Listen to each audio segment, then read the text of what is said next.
Everything is going to be all right by Derek Mahan. How should I not be glad to contemplate the clouds clearing beyond the dormer window and a high tide reflected on the ceiling? They'll be dying, but there's no need to go into that. The lines flow from the hand unbidden, and the hidden sources is the watchful heart. The sun rises in spite of everything, and the far cities are beautiful and bright. I lie here in a riot of sunlight, watching the day break and the clouds flying. Everything is going to be all right.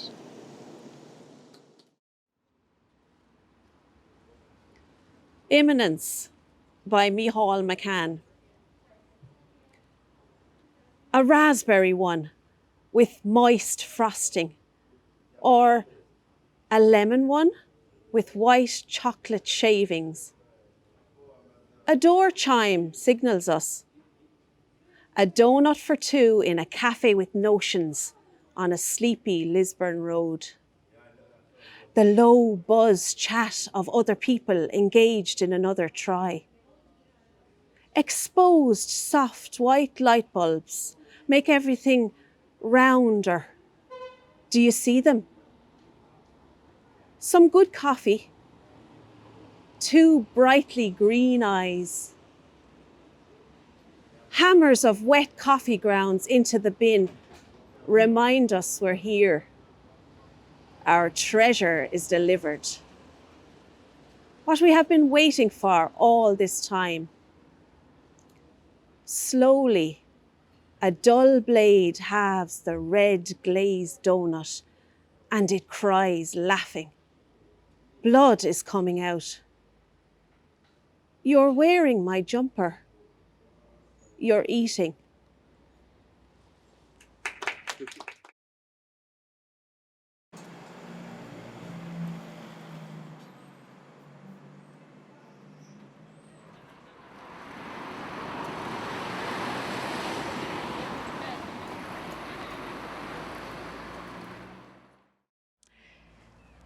St. John's Wort by Sean Hewitt.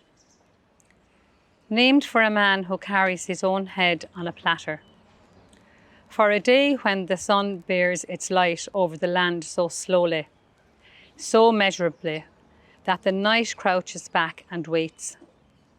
A token of love, of patience, of the will to lift the mind outside oneself and let it rest, let it heal.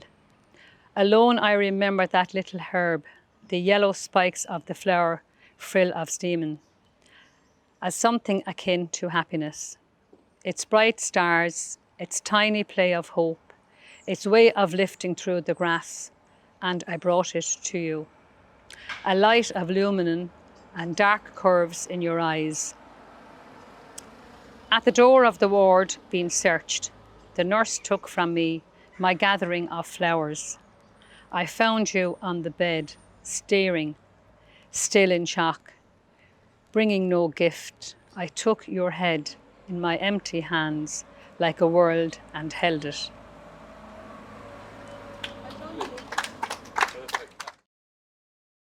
This is the first poem I learned in the Presentation Convent, as far as I can remember, and I still love it. I love she's so visual and calm, and often if I can't sleep at night, I recite Inish Free by Yeats. I will arise and go now, and go to Inish Free, and a small cabin build there, of clay and wattles made. 9 bean rows will I place there, a hive for the honey bee, and live alone in the bee-loud glade.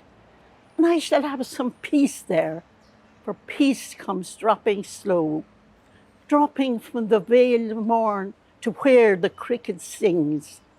There, midnight's all a glimmer, noon a purple glow, and evening full of the linnet's wings.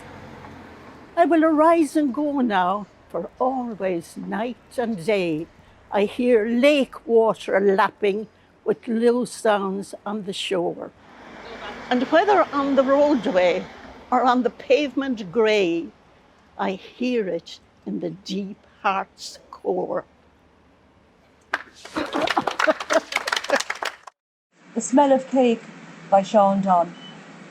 I love the smell of cake in kitchens, to stand in the heat of work and feel the air warm as baked stones, dough clinging to wooden spoons and bowls, the worn edges of an old recipe book, and your hair is powdered with flour, your palm smooth as a washed baking board.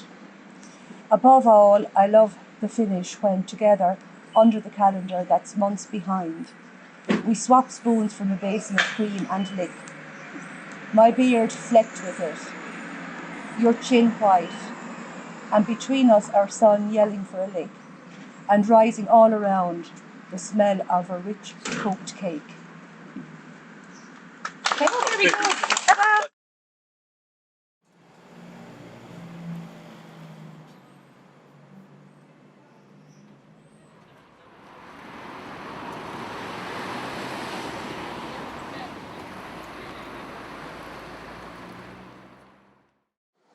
Okay, this is one I wrote. And it's called Ireland. I called it Ireland. Life does remarkable things as it unfolds. And long years ago, it brought me here, when I strayed into this green and sparkling land at the very edge of a continent. Just for a few days, I thought, as I travelled from town to town, north to south, and, enchanted by the mists and lakes and mountains of it, I stayed longer than I'd intended. In old bars, the sad and jolly music of this ancient land inhabited my soul, and the poetry of it wove itself into my being with wild words of wonder. And, as my footsteps took me from city to city, county to county, I fell in love with more than the land. I fell in love with a woman. Yes, long years ago, I strayed almost by accident into this strange and timeless land at the very edge of a continent. Sat for a moment by a blazing fire and saw the sun set beyond the window in a blaze of golden glory. Oh, look at me now, life. See me now. I'm still here. Ireland, how could I ever leave you? Thank you. My name is Derry Bourke from Brazel in North Tipperary. The name of the poem I'm going to recite, Can I See the Seasons Changing? The rain is falling heavily like a cloudburst in the sky. The sun is burning the seed to grow. Can I see the storm arising? From the north to the south, taking our rooftops away. Trees are falling in the forest. The sea is rising above our shore. The world is small with climate change. A small bit saved will go a long way. Let us be leaders in saving the planet. Show the world Ireland will be there. The summers were warmer when we were young. Saving the hay, the cuckoo would come. Walking the streets in our bare feet, the sun it shone like it never would end. That's it now, and thank you very much. Yeah, grand. We stand under our town clock here, and this poem is called The Clock of Life, and the author is Robert H. Smith. The clock of life is wound but once, and no man has the power to tell just when the hands will stop at late or early hour. To lose one's wealth is sad indeed, to lose one's health is more, to lose one's soul is such a loss that no man can restore. The present only is our own, so live, love, toil with a will. Place no faith in tomorrow, for the clock may then be still. Thank you. This is a poem called The Place I Am From, and I was very lucky that Sheila Woods has taken a line from it and it's up at St. Nicholas's Church. The place I am from. I was a star once in the indigo sky, high above the blue, brown, burnt orange and green map of the world. I twinkled as a tiny star, far away, cartwheeling with Jupiter, Pluto and Mars. The moon mothered us, we shiny ones, gathered us into constellations. People looked up at the place where I am from, pointed out Orion and his chariot, called out, look, it's a bear, a plough. Now I am sprinkled into life on earth. I too look up on a starry night at the place I am from.